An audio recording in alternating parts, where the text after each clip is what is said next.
everybody. Welcome to yet another episode of Glamour Presents Bindas. ये है आशिकी.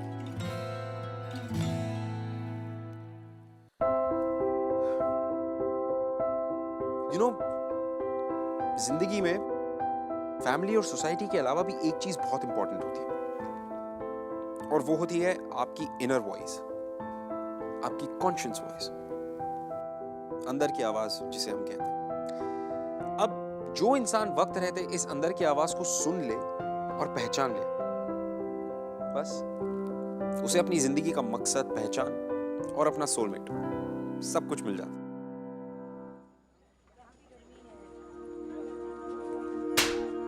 अरे ये क्या कर रहे हैं आप? जवान लड़के पर सबके सामने हाथ उठा रहे हैं. फ्री में खा खा के चर्बी चढ़ गई तुम्हारे लाडले को. 2 दिन में इसकी शादी है, बराती सब ट्रेन में है, लड़की वाले जम्मू में इंतजार कर रहे हैं और तुम्हारे साहबजादे कहते हैं इनको शादी नहीं करनी. एक शरीफ दूल्हे की तरह चुपचाप अंदर जाओ और जाकर बैठ जाओ, वरना. अब बस भी कीजिए. देख बेटा, हम तेरे दुश्मन थोड़े ही हैं. लड़की बिल्कुल गाय की तरह है, सीधी और गुणी. तुझे पता है ना, तेरे पिताजी ने तेरी MBA की पढ़ाई पर कितना पैसा खर्चा किया है.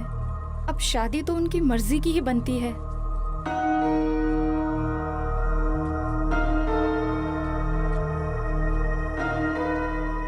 ऋषि वाराणसी में पैदा हुआ, वहीं पला बड़ा, लेकिन उसने MBA की डिग्री वाराणसी से बाहर जाकर की. लेकिन मेरा सवाल यह है कि ये MBA की डिग्री का फायदा क्या हुआ? क्योंकि उसके पिता का उसके ऊपर अपने फैमिली बिजनेस को संभालने का प्रेशर हमेशा से बना रहा, बिना ये जाने या ये समझे कि ऋषि खुद क्या करना चाहता. उसे हमेशा से मजबूरन अपने पिता की हर चॉइस को अपनी चॉइस बनाना पड़ा. अब ऐसे में किसी का दम कैसे नहीं घुटेगा?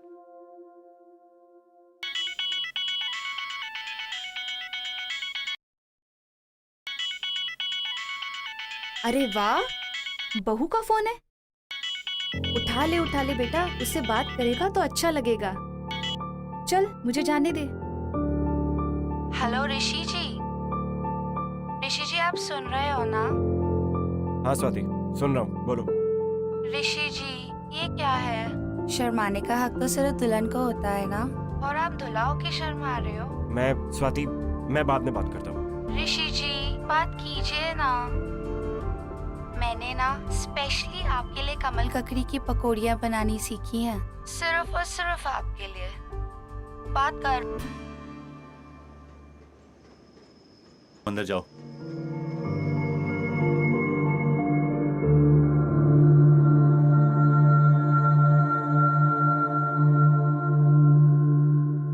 लेकिन ये जो प्यार की हवा होती है ना, ये बहुत ही अलग होती है.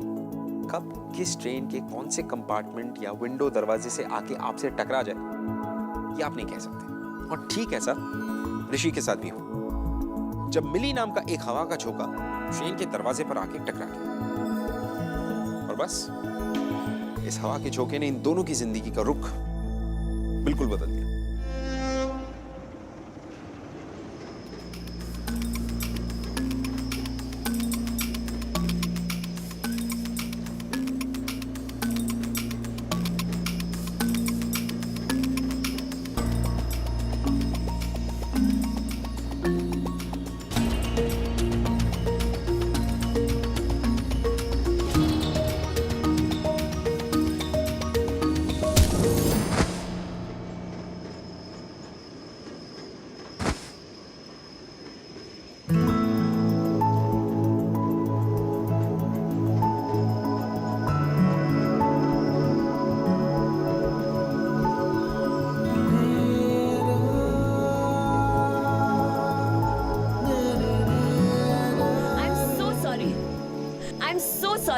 I'm sorry. आपको लगी तो नहीं ना? No, it's okay, no problem. आप उतरने वाले थे. कम मैं आपकी हेल्प करती हूँ. उतर जाओ. अरे who are you? Are you mad? Train कितनी फास्ट है, मैं उतरूंगा तो मैं मर जाऊंगा. अरे फास्ट नहीं है, बहुत स्लो है. मैं तो आराम से उतर जाती हूँ यहाँ से. उतर जाओ. अरे नहीं, बातों से इतनी ओवर कॉन्फिडेंट लग रही हो जैसे कोई डेली पैसेंजर हो. और तुम्हें देख के लग नहीं रहा कि तुम ट्रेन में ट्रैवल करने वालों में से हो. तुम मेरे कॉन्फिडेंस को फेक कह रहे हो. इसके पहले कभी आज तक ट्रेन में ट्रैवल किया है? किया है. और लास्ट टाइम जब ट्रेन में ट्रैवल किया था ना, ट्रेन का एक्सीडेंट हो गया था. कॉन्फिडेंस चलो, what? Nice meeting you, bye.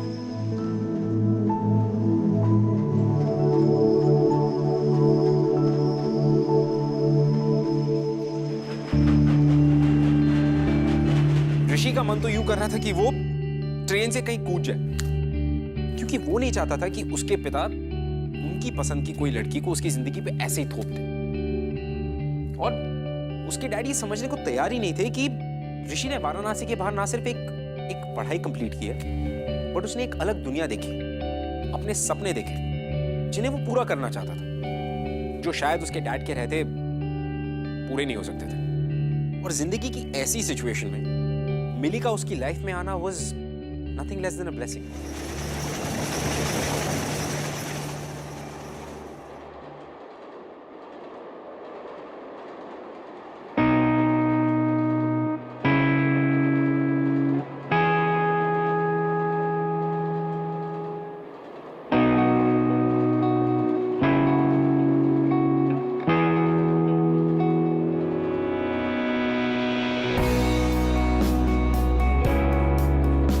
अरे ले बेटा। जीजी तुम लेट जाओ, लगता है तुम बहुत थक गई हो। नहीं, हम यहाँ बैठे ही ठीक हैं। लेटने के लिए ऊपर की सीट पर जाना होगा। दरअसल हमारे जोड़ों में बहुत दर्द है। ऊपर जाने की क्या जरूरत है, हम यहीं कुछ एडजस्ट कर लेते हैं, आप नीचे लेट जाओ। नहीं, कोई जरूरत नहीं है मेहमानों को परेशान करने की। अगर आप ऊपर नहीं जा सकती तो चुपचाप यहाँ बैठे रहिए।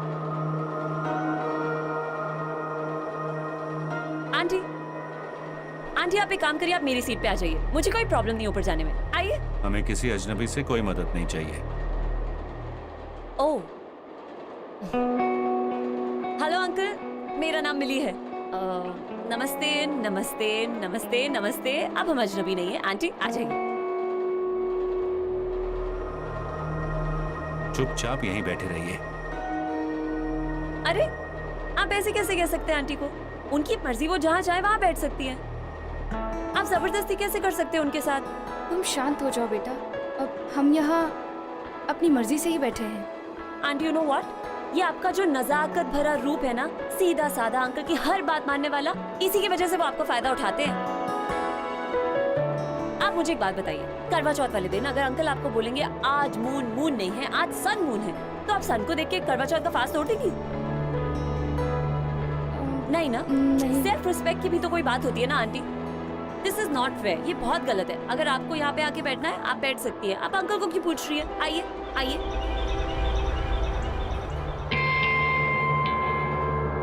वो क्या है ना, जिसे तुम गलत समझ रही हो ना, वो हमारी परंपरा है। अपने पति की आज्ञा का पालन करना ये हमारा धर्म है, संस्कृति है। पर तुम जैसी लड़की ये क्या समझेगी?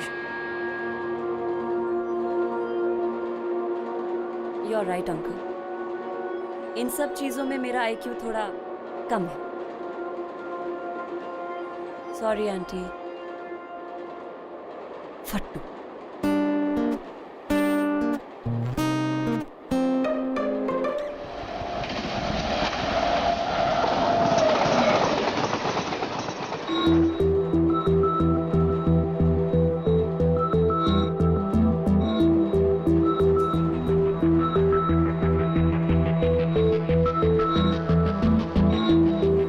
जीजा जी आप तो कह रहे हैं वेडिंग में जा रहे हैं, तो ऋषि की वेडिंग पे तो जा रहे हैं हम।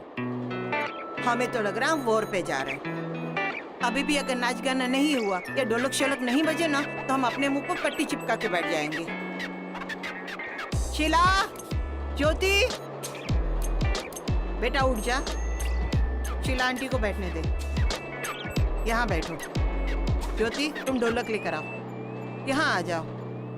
कुछ नाच गाना होना चाहिए, शादी ब्याह में जा रहे, मुंह लटका के बैठा हुआ है। आंटी, आंटी मेरे पास एक आइडिया है।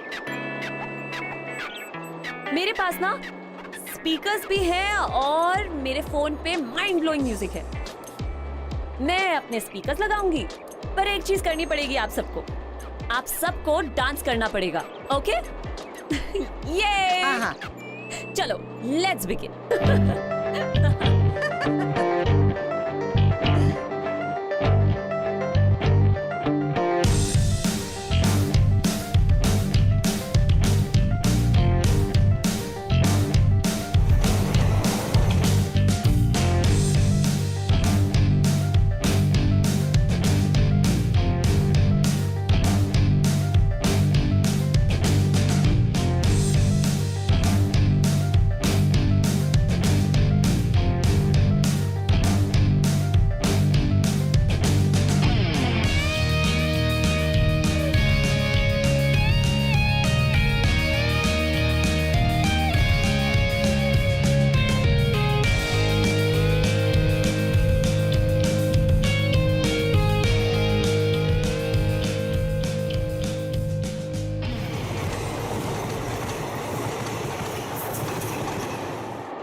Oops! Ouch!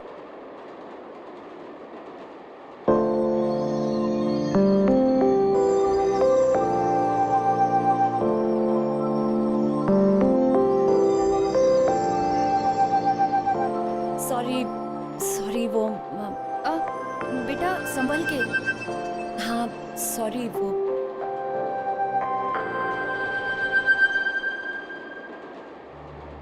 पता नहीं कैसी परवरिश मिलती है आजकल की लड़कियों को। ना कपड़े पहनने का ढंग, ना बात करने का ढंग। क्या परिवार बसाएंगी और क्या बच्चे पालेंगी?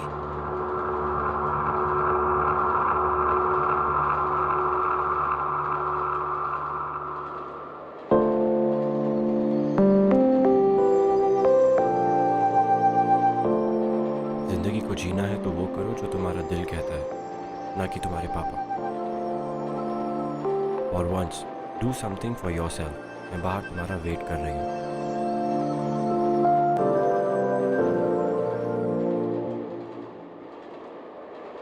आप लेंगी?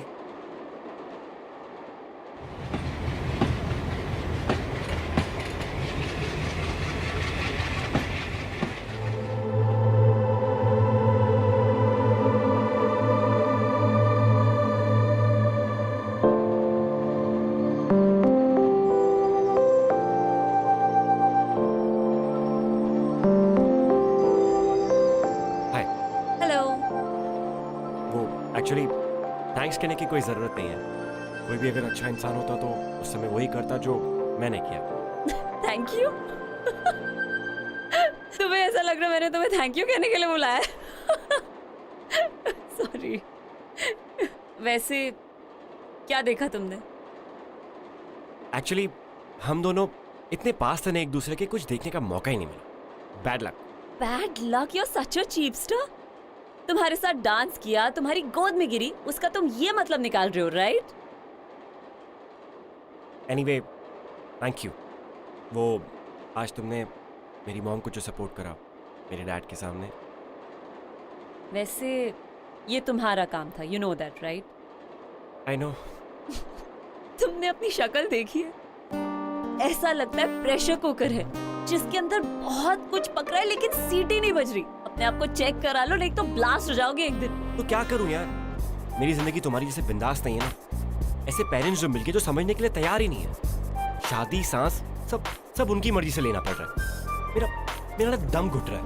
एग्जैक्टली यही चीज जाके कह दो अपने मम्मी पापा को। अभी देखो कैसे सब कुछ बोल रहे हो मेरे सामने। तुम्हें उनको जाके बताना पड़ेगा कि तुम क्या चाहते हो, ये तुम्हारी ड्यूटी है। मुझे देखो 2 महीने की छुट्टियां लेके जा रही हूँ मैं पठानकोट, विशाल के साथ छुट्टियां मनाने। एंड लुक एट यू, तुम हो ही फट्टू। और अगर फट्टू नहीं हो ना तो जाके कह दो अंकल को कि तुम ये शादी नहीं करना चाहते। सिंपल। लिसन, मैं फट्टू नहीं हूँ।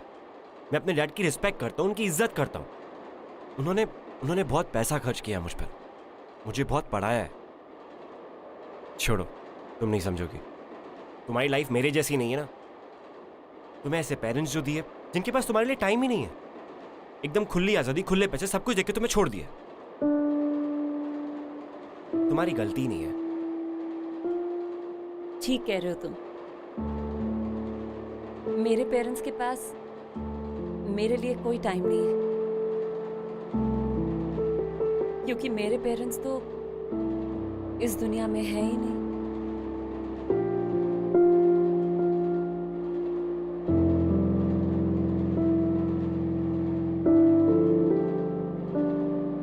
पाँच साल पहले वाराणसी के पास एक ट्रेन का एक्सीडेंट हुआ था। उसमें मेरे पेरेंट्स की डेथ हो गई। और हाँ, तुमने खुले पैसे की बात भी बिल्कुल सही की। गवर्नमेंट ने दिए थे 6 लाख मरे हुए लोगों के लिए और 3 लाख इंजर्ड लोगों के लिए। तो मेरे पास 12 लाख है मम्मी पापा की डेथ के, और 3 लाख मुझे मिले थे क्योंकि मुझे भी थोड़ी इंजरी हुई थी। उनके चले जाने के बाद फिलहाल मैं अपनी कजन सिस्टर और उसके हस्बैंड के साथ रहती हूँ।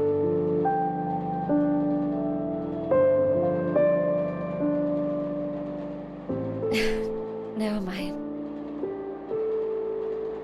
Listen, अब जो मैंने तुम्हें बता दिया कि मैं रिच हूँ, मेरे पीछे मत पड़ जाना, ओके? See you.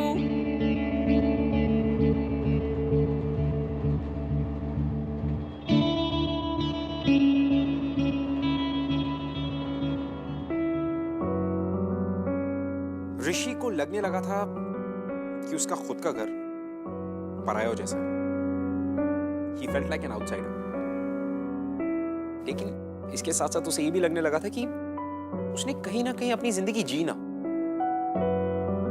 अब वो अपने पेरेंट्स के लिए एक आदर्श बेटा जरूर था, पढ़ाई में भी अव्वल था, लेकिन फिर भी इस सब के बाहर भी एक अलग और एक बड़ी दुनिया थी जिसे वो देखना चाहता था, महसूस करना चाहता था। और इस अलग एहसास का नाम था मिली। और फाइनली वो ऋषि से मिलने के बाद उसे भी लगने लगा था कि Rishi is the guy that she can trust, जिसके साथ वो अपनी फीलिंग्स शेयर कर सकती है। She can share her inner demons with him.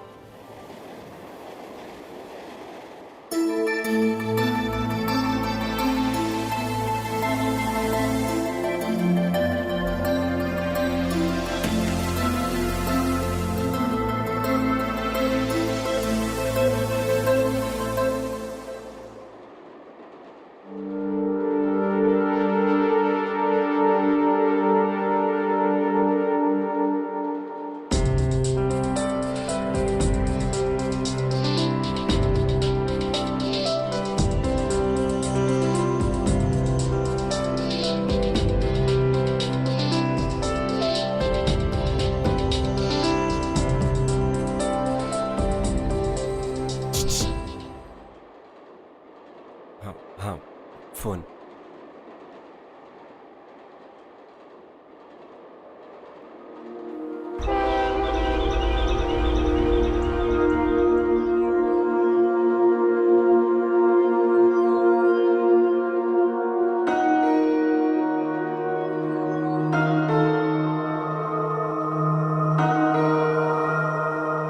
तुम्हारा ध्यान कहाँ है? मेहमानों को कौन संभालेगा?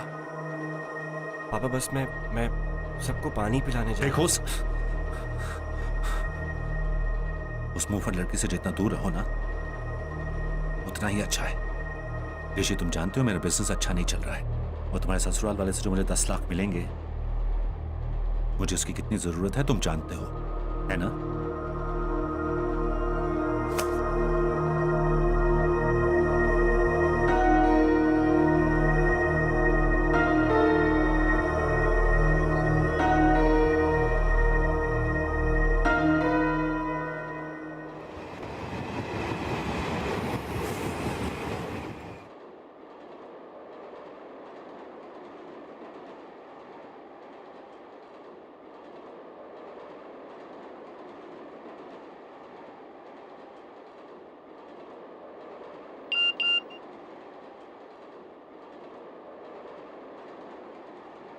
I'm really sorry.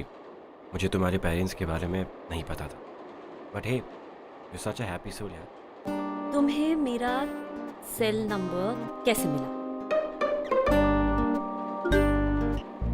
वो तुम्हारा फोन गिरा था ना, मैंने तभी चुरा लिया।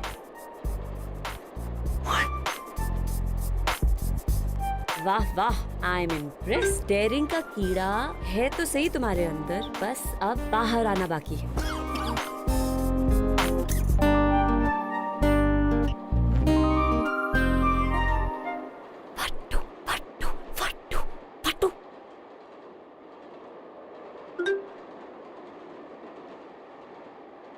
फट्टू, कभी तो जिंदगी में बहादुर बनोगे।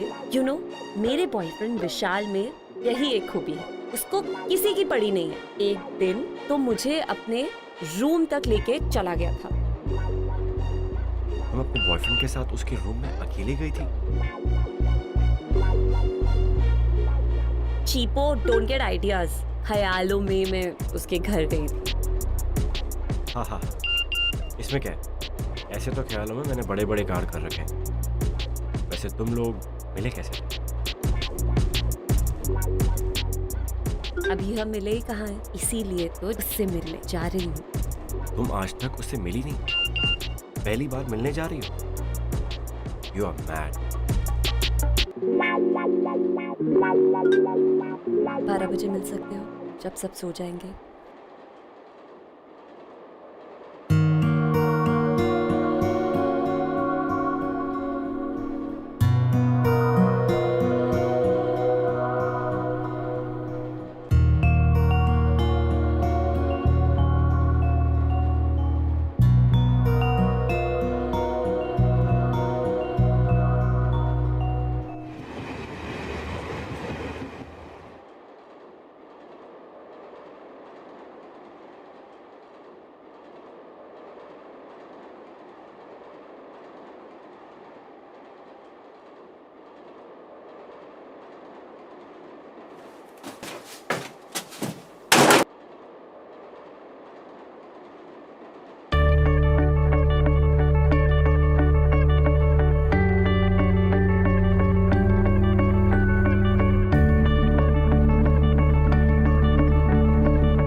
ये है मेरा सच ऋषि।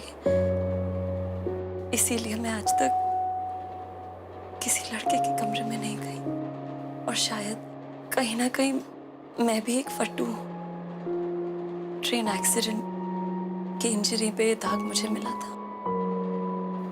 ये दाग शायद जिंदगी भर मेरे साथ रहेगा। ऋषि, ये जो दाग है ना, ये मेरी बॉडी पर नहीं, मेरी आत्मा पर लगा है।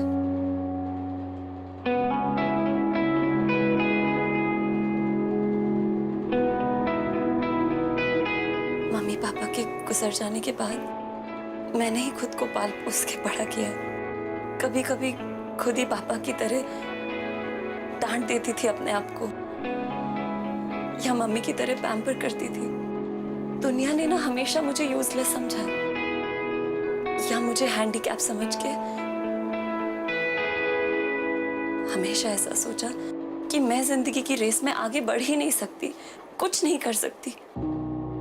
पिछले 1 साल से रेंटेड अपार्टमेंट में अकेले रह रही हूँ। एक्सीडेंट के बाद मैं अपनी कजिन के साथ रहती थी।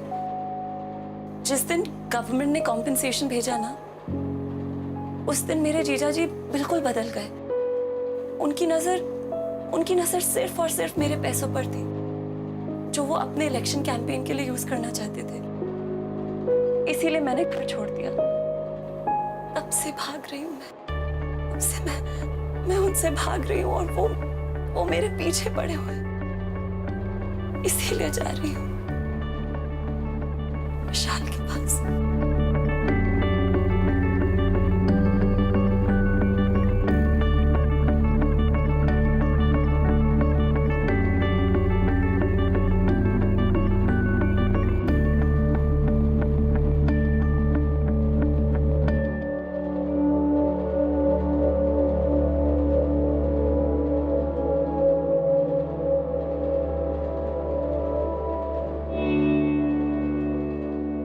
एक बात पूछूं? पूछो। जिस दाग को तुम पूरी दुनिया से छुपाते आ रही हो, आज वही दाग एक अजनबी, मुझे कैसे दिखा दिया? पता नहीं, शायद कुछ सवालों के जवाब नहीं होते। एनीवे, मुझे जवाब मिल गया। एक बात बताऊं? कहो। वैसे तुम इस दाग के साथ और भी और दिखती हो।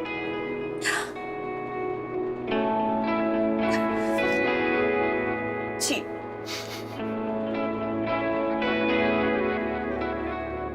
अब और क्या कहूँ तुम्हें। एक तरफ तुम इतनी मैच्योर्ड हो, इतनी सेंसिबल हो, लेकिन उसके बावजूद भी तुम अपने बॉयफ्रेंड विशाल मतलब एक अजनबी से मिलने जा रही हो, उसके साथ रहने जा रही हो जो जो तुम्हारा सिर्फ एक ऑनलाइन फ्रेंड है। तुम उसको जानती तक नहीं हो। I mean, why? तो मैं क्या करूं? पता है क्या, सबसे पहले तो अपना ये रोना बंद करो, वरना ना मैं तुम्हें नाम दे दूंगा, रोंदूमल।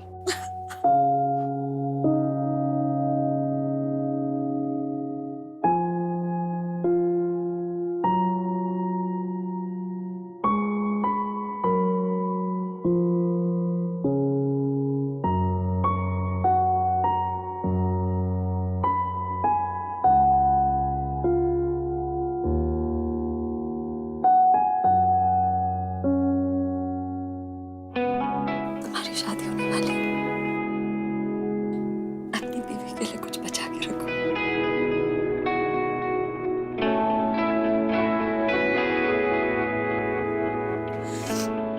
आंसू पोंछ लेती हूँ।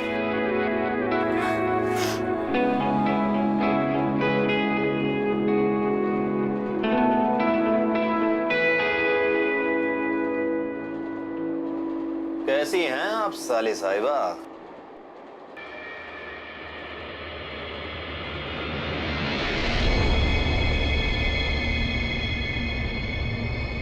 मेरे पीछे क्यों पड़े हुए? अब हमें इस तरह तुम्हारे पीछे भागना कोई अच्छा थोड़े ना लगता। क्या करूं? तुम हो सोने का चिड़िया। अगर हम आजाद कर देंगे, कोई दूसरा बहेलिया तुम्हें अपने पिंजड़े में कैद कर ले। प्लीज प्लीज ऐसी बातें करना बंद कीजिए। कम से कम दीदी के बारे में सोचिए। अरे कमाल कर रही हो। इसे हम केवल अपने लिए नहीं कर रहे हैं, दीदी के लिए भी तो कर रहे हैं ना। देखो देखो, हमें इलेक्शन जीतने के लिए चाहिए पैसा, जो तुम्हारे पास। अगला स्टेशन है पठानकोट, वहां से हम सीधे वाराणसी जाएंगे। तो अपने अकाउंट से निकाल कर पैसे दे दो, बस। उसके बाद जहां जी करे जाओ। फिर जीजा भी खुश, साली भी खुश। ये क्या हो रहा है? ओ हीरो, तू जहां खड़ा है ना, वहीं खड़ा रहे, चुपचाप। तूने जरा सा भी हिलने की कोशिश की ना, तुझे चलती ट्रेन से उठाकर बाहर फेंक देंगे। समझ में आया? हाँ, तो क्या कह रहे थे? जिनके आगे जी, जिनके पीछे जी, जिनके आगे पीछे जी जी, ये हमारी साली है, हम इनके जीजा जी।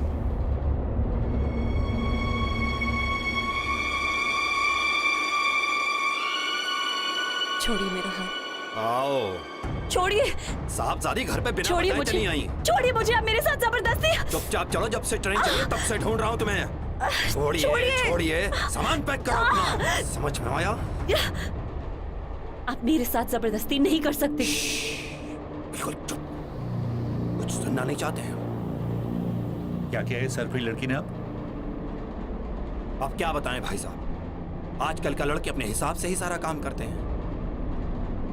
घर से भाग के आई है। मुझे तो पहली नजर में ही लगा था कि कुछ गड़बड़ है। ना कपड़े पहनने का ढंग, ना बात करने की तमीज। भाई साहब एक बात बताऊं, लड़कियों को इतनी ढील नहीं देनी चाहिए।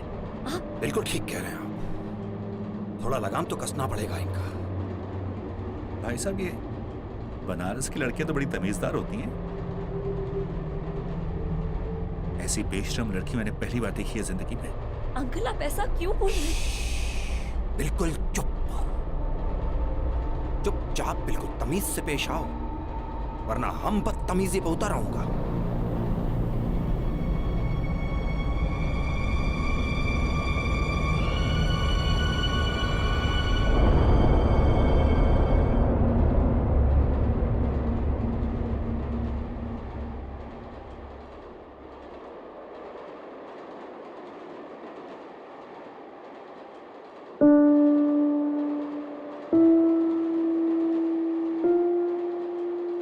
बजंग, अपना सामान उठा कर लाओ।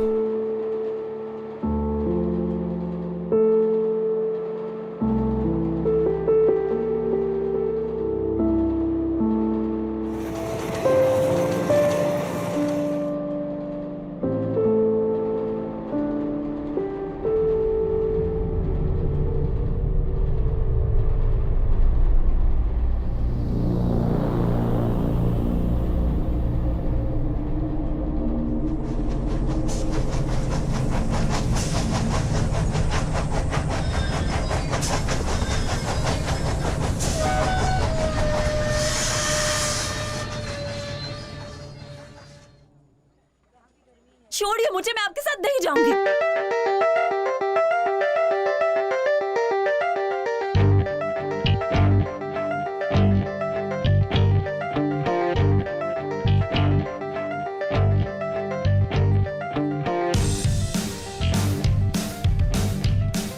छोड़िए मुझे। चुपचाप चलो। आप ऐसे जबरदस्ती नहीं कर सकते हम मेरे ऐसा साथ। नहीं करेंगे। Please somebody help. Vishal, Mili? Vishal, छोड़िए। आप विशाल को क्यों मार रहे हैं? विशाल ने आपका क्या बिगाड़ा है? नहीं,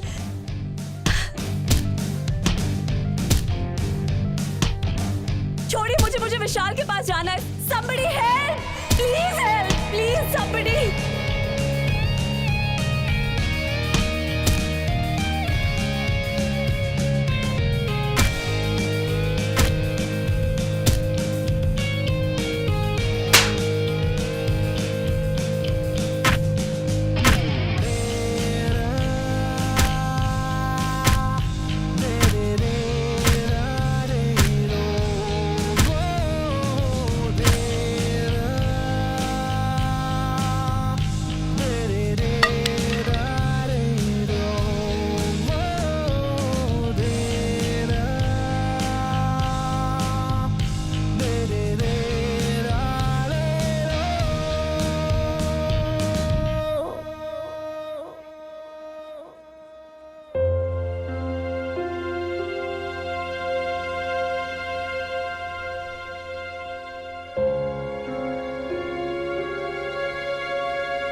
और तुम्हारे ससुराल वाले से जो मुझे 10 लाख मिलेंगे, मुझे उसकी कितनी जरूरत है तुम जानते हो।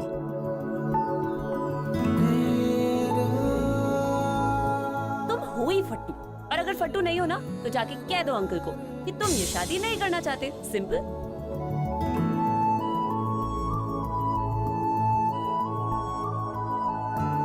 फट्टू फट्टू फट्टू।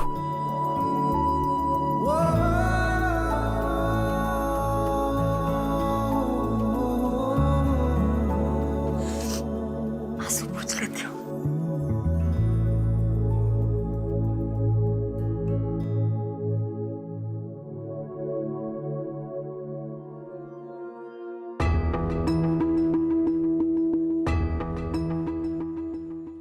हाय हाय, हाँ हाँ हाँ।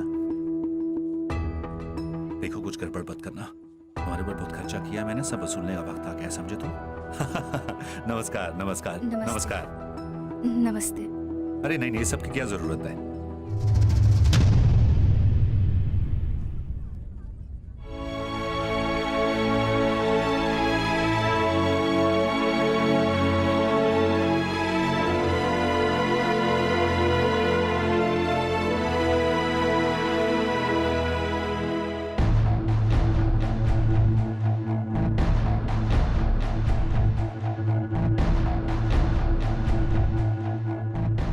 I am sorry.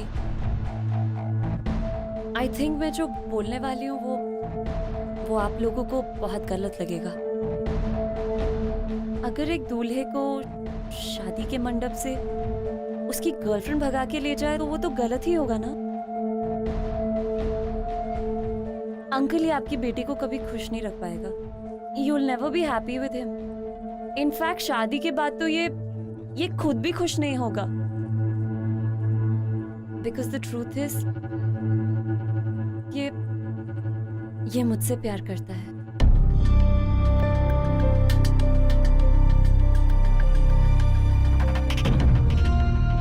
सॉरी। चलिए देखिए बिल्कुल सर, प्लीज।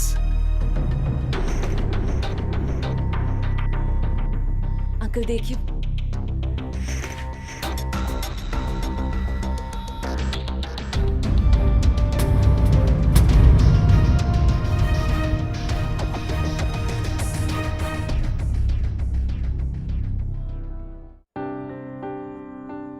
बस पापा बस, बहुत हो गया। आपकी खुशी के चक्कर में हम सब लोग दुखी हैं। आपको दिखाई नहीं देता क्या पापा? आपने हमेशा जैसा चाहा, जो चाहा मैंने किया, क्योंकि मैं उसमें खुश था। मैं वो सब करना चाहता था। नहीं पापा, इसलिए किया क्योंकि आप चाहते थे। मम्मी ने भी चुपचाप वही किया जैसा जैसा आप चाहते थे, लेकिन आपने उनकी इतनी सी भी परवाह नहीं की। कहीं पे भी किसी के भी सामने उनकी बेइज्जती की। अब और क्या चाहते हैं पापा? हम क्या जान दे दें, अपनी मर जाए? बस यही तो बाकी है ना। बेटा चुप हो जा। आज मैंने फैसला कर लिया कि मैं एमएनसी में काम करूंगा और उसी से शादी करूंगा जिससे मैं प्यार करता हूं। मैं पापा को उनके बिजनेस के लिए खुद को बेचने नहीं दूंगा। ये मेरा फैसला है। अंकल ये आपके बेटे की खुशियों का सवाल है, उसकी जिंदगी का सवाल है। आपको अपने बिजनेस के लिए पैसे चाहिए ना अंकल, आप मुझसे ले लीजिए, मेरे पास है पैसे। मैं अभी आपको चेक साइन करके दे देती हूँ। अंकल प्लीज इसकी लाइफ के साथ कॉम्प्रोमाइज मत कीजिए। मैं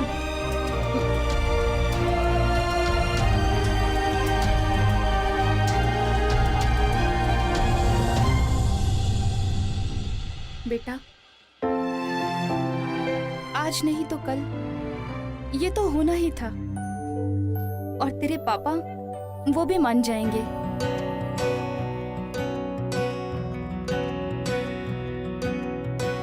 बेशर्मियाँ बर्बादियाँ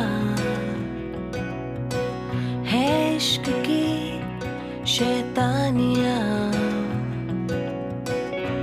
ये फितूर जो सर पे तुम्हारा वो भाग गया, वो विशाल ना भाग गया। क्यों? दुश्वार हो लड़ाई देख के डर गया क्या? नहीं, मेरा स्कार देख के डर गया। कोई फर्क इसे बूझे ना, ये हरारतें उतरे नहीं। है बावरी ये आशिकी। Thank you. By the way, क्या तुम मुझे खुश रख पाओगी? Excuse me, what do you mean? क्या मैं तुम्हें खुश रख पाऊंगी? तुम्हें पता है 4 दिन हुए नहीं है तुम्हें मुझे मिले हुए, और तुम वही कर रहे हो जो तुम हमेशा से करना चाहते थे। तो तुम्हें लग रहा है कि इस वक्त मैं तुम्हारी वजह से खुश हूँ? नहीं, मेरी वजह से नहीं, पर हाँ, इनडायरेक्टली तुम मेरी वजह से खुश हो।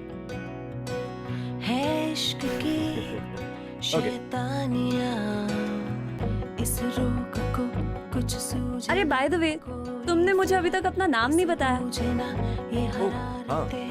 Anyway, hi, my name is Rishi Mishra. Mili Bhatnagar. ये आशिकी।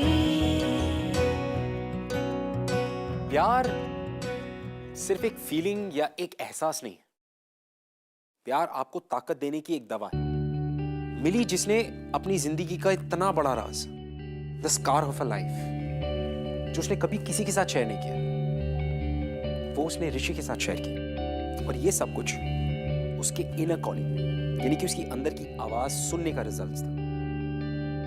एंड आई थिंक ये मिली का करेज ही था जो उसने अपने जीजाजी के खिलाफ आवाज उठाई, और उसने ऋषि को भी ताकत दी कि वो अपनी आवाज को भी बुलंद करे। देखिए, ये जो कि जो मोहब्बत होती है ना, इसके होने का कोई समय, कोई जगह, ये सब कुछ फिक्स नहीं होता। ये आपको जिंदगी में कभी भी किसी भी मोड़ पे हो सकती है। इसीलिए तो कहते हैं आशिकी जिंदाबाद। Well, that's it for today guys. मैं आपसे मिलूंगा अगले हफ्ते with another beautiful love story. तब तक के लिए keep following in love guys. It's the most beautiful feeling. I'll see you next week.